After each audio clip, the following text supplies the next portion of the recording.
Selamat siang dan Assalamualaikum. Hadirin yang budiman, sesungguhnya pemuda itu adalah ia yang berkata, "Inilah aku, bukan inilah bapakku." Kata-kata Ali bin Abi Thalib tersebut barangkali pas disematkan pada spirit kepengarangan sastrawan Jawa Timur. Di tanah paling timur Pulau Jawa ini, kita memiliki para maestro sastra yang tak kurang-kurang. Namun, keberlimpahan kampiun sastra tak lantas memanjakan para penulis mudanya. Kita tak terbiasa menjunjung budi dharma setinggi Sidratul Muntaha atau nyaman bernaung di bawah bayang-bayang Zawawi Imron. Mungkin para penulis Jawa Timur insaf bahwa bersikap romantik atas prestasi generasi pendahulu dapat menjerumuskan diri ke lubang bahaya, dan bahaya itu bisa menampakkan diri sebagai setan epigoni, sebuah takah nan muhal dipilih mereka yang memiliki watak seniman tulen. Seorang seniman Toto akan berikhtiar untuk lepas dari stile mapan prosa fiksi budi atau rezim puitik Zawawi. Cara terbaik mengapresiasi kebesaran para empu bukan menjadi pengekor, melainkan dengan membabat jalan lain bagi kapasitas kita sendiri agar melampaui jejak yang sudah ditorehkan para pionir. Etos kreatif inilah yang mungkin telah mengantarkan para pengarang Jawa Timur ke panggung sastra nasional. Sekedar contoh, di sayembara manuskrip puisi Dewan Kesenian Jakarta beberapa bulan lalu, penyair-penyair kita berhasil mengamankan 4 posisi 8 besar. 2 dari Malang, 1 dari Surabaya, dan 1 dari Sumeneb. Meningkat dari musim sebelumnya yang hanya meraih 2 juara. Menurut catatan Dewan Kesenian Jakarta, selama 2 musim berturut-turut, peserta Jawa Timur menempati kuantitas peserta teratas. Keikutsertaan yang dibarengi prestasi menunjukkan bahwa para kontestan Jawa Timur berlaga di ajang tersebut bukan sebagai penggembira belaka. Para sastrawan kita telah membuktikan energi kreatifnya di gelanggang Indonesia. Semacam menunjukkan bahwa di pentas Dewan Kesenian Jakarta, tradisi kejawaraan kita senantiasa mengalir, mulai dari Mas Huri hingga yang paling kiwari, Mas Dar Zainal. Saya belum menyebut capaian sastrawan Jawa Timur di sayembara dan penghargaan lainnya. Hadirin yang terhormat, tentu kita tidak dianjurkan untuk mabuk kepayang atas seluruh pencapaian tersebut. Kalau bisa, kinerja tersebut justru lebih ditinggikan. Prestasi-prestasi itu merupakan buah dari ekosistem sastra yang sehat, lingkungan sastra yang bugar, ditata oleh semangat penulis, apresiasi pembaca, akses terhadap bacaan, dan sebagainya. Dalam sebuah siniar, Profesor Djoko Saryono telah membentangkan laskap komunitas sastra di Jawa Timur yang noktah-noktahnya tersebar dari wilayah urban hingga rural. Eksistensi komunitas tentu sangat penting untuk memberi iklim intelektual yang suportif bagi daya sintas sastra dan sastrawan. Beragam aktivitas telah diselenggarakan oleh para pegiat sastra, meskipun Jawa Timur belum memiliki hajatan akbar macam Ubud Writers and Readers Festival atau Makassar International Writers Festival. Di penghujung 2018 pernah terjadi muktamar sastra di Situbondo yang memang cocok dengan karakter kesantrian Jawa Timur. Sayang, setelah itu kenduri sastra tersebut terseok-seok sehingga tidak bisa dihelat dengan istiqomah. Mari kita berharap semoga Festival Sastra Kota Malang yang akan dilangsungkan bulan ini oleh Pelangi Sastra Malang dapat menjadi agenda tahunan dengan cakupan lebih luas. Sebuah pesta sastra berskala besar penting ditaja sebagai terminal yang menghubungkan penulis dan pembaca, memperkenalkan hazanah sastra di suatu daerah, dan yang paling urgen, meniupkan gelora tradisi keaksaraan kepada bangsa kita yang cenderung aliterat. Gairah tersebut juga akan semakin melambung jika Jawa Timur memiliki turnamen sastra dan penghargaan bergengsi. Sejauh ini yang konsisten memberi anugerah kepada para pelaku sastra di Jawa Timur cuma Balai Bahasa dan Universitas Brawijaya di beberapa tahun terakhir. Dewan Kesenian Jawa Timur beberapa kali menggelar kompetisi sastra, tapi belakangan agak tersendat-sendat. Sementara itu, pemerintah provinsi terakhir memberikan hadiah kepada para seniman pada 2019 melalui penghargaan gubernur.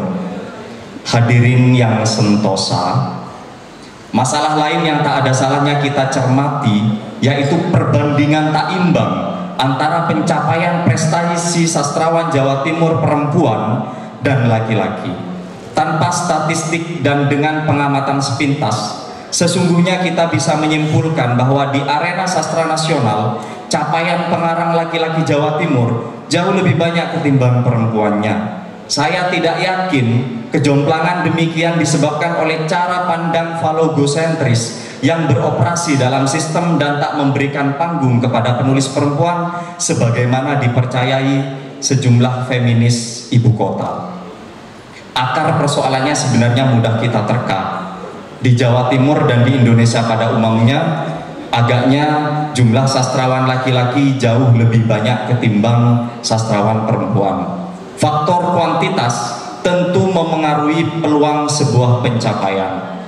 Syukurlah kita masih bisa bernapas lega ketika Muna Masyari sanggup melanjutkan apa yang telah diraih Zoya Herawati dan Ratna Indraswari Ibrahim.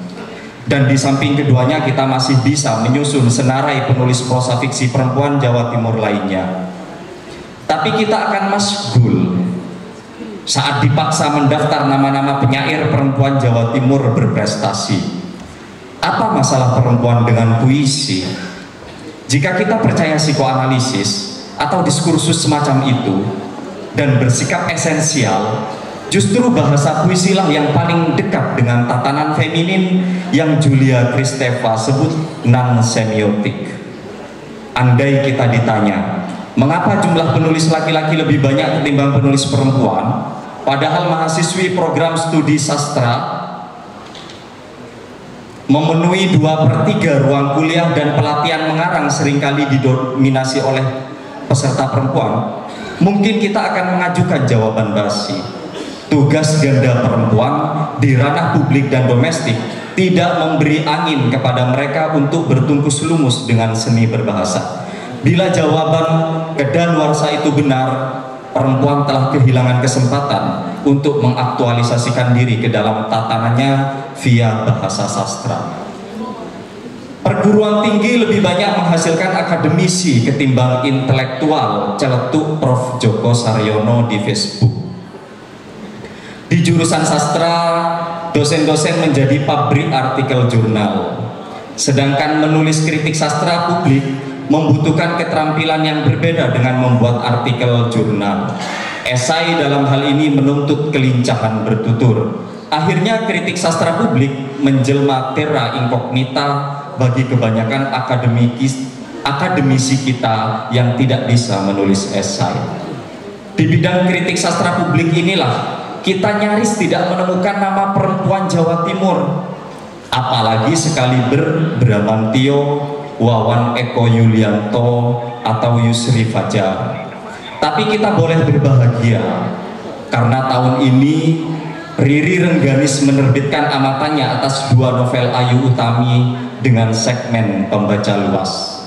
Hadirin yang sejahtera, perempuan adalah pribadi paling acak dikenai norma budaya.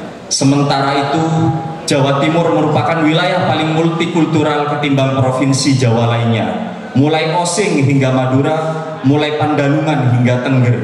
Bisa dibayangkan, sastra Indonesia Jawa Timur akan begitu kaya jika ditulis oleh perempuan yang notabene wali budaya sejati. Menyoal ragam kultural, tidak masuk akal ketika ada yang sinis hanya karena kita menulis lokalitas, mengingat modal budaya Jawa Timur begitu majemuk. Lagi pula, sastrawan kita telah bereksperimen dengan aneka tema sesuai minat dan kemampuannya. mulai dari hantu-hantuan dalam karya Dadang Arimurtono hingga kuasi astronomi dalam karya Nanda Alivia Rahman, bahkan persilangan antara siluman dengan sains sebagaimana garapan Yonatan Raharjo. Kepekatan dan kejamakan tradisi di Jawa Timur merupakan habitus yang mendaging bagi para penulis dan niscaya menjadi sumber ilham yang takkan pernah habis digali hingga hari kiamat. Sekarang masalahnya bukan lagi yang lokal vis-a-vis yang universal, yang rural dengan yang urban, yang tradisional dengan yang modern. Mestinya kedua hal itu tidak dipolarisasi, tetapi dijuxtaposisi, bahkan diunifikasi. Juxtaposisi atau unifikasi hanya dapat terwujud bila rantai trinitas suci proses kepengarangan terjalin dengan kuat. Keperajinan yang kreatif, imajinasi tanpa batas, dan wawasan seluas samudra. Mari kita bayangkan jalan lain ke Majapahit, Dadang Arimurtono meminjam mesin waktu dan pintu ajaib Doraemon. Pesantren Hubbu Mashuri diasuh Hadratus Syekh Artificial Intelligence di pesisir Jawa pasca apokaliptik. Dan carok pada cerpen-cerpen Mona Masyari berlangsung antara Matasan dan robot yang telah mengganggu istrinya. Tentu saja yang dimaksud kreativitas bukan perkara mengolaborasikan yang bahar dengan yang futur belaka. Contoh tersebut hanya satu di antara jenis kreativitas tak terpermanai. Persoalan kreativitas saya kira didominasi problem sudut pandang. Perspektif mata pengarang turut menentukan seberapa jauh para sastrawan kita brilian mengolah lokalitas tanpa sepenuhnya hijrah ke cakrawala tanah dan budaya orang lain. Sudut pandang juga perlu diarahkan ulang agar kita tidak terjebak pada sikap melap-lap hasil kebudayaan lama sampai berkilau. Dengan semangat inventif kepengarangan, kita sekaligus ingin membaca kemungkinan kosmopolitanisme Jawa Timur melalui teleskop para penulisnya. Hadirin yang bestari, anti apresiasi yang tak dibarengi pekerti pada karya-karya warna lokal sama halnya dengan merampas efek paling esoteris dari aktivitas menulis sastra, yaitu mempertajam kesadaran tentang eksistensi, posisi, serta koneksi manusia di dan dengan dunia yang digulatinya. Di zaman dimana kita mudah terdistraksi, kita tak acuh, kita mengidap skizofrenia, bukankah kejernihan akal budi atas jagat yang kita huni adalah harta amat paling berharga dan pantas diperjuangkan? Kesadaran yang bening atas semesta akan menjadi wahana untuk merenungkan siapa kita, dari mana kita berasal, buat apa kita hidup, dan kemana takdir kita menuju. Maka menulis karya sastra dari jagat yang digumuli sang pengarang hakikatnya adalah proyek sangkan paraning dumadi. Pemahaman yang dalam atas kehadiran manusia di dunia kerap mendesak kita untuk bersikap bijaksana. Bagi hewan yang berpikir, bukankah tak ada yang lebih puncak ketimbang sebuah kearifan? Terima kasih. Wassalamualaikum warahmatullahi wabarakatuh.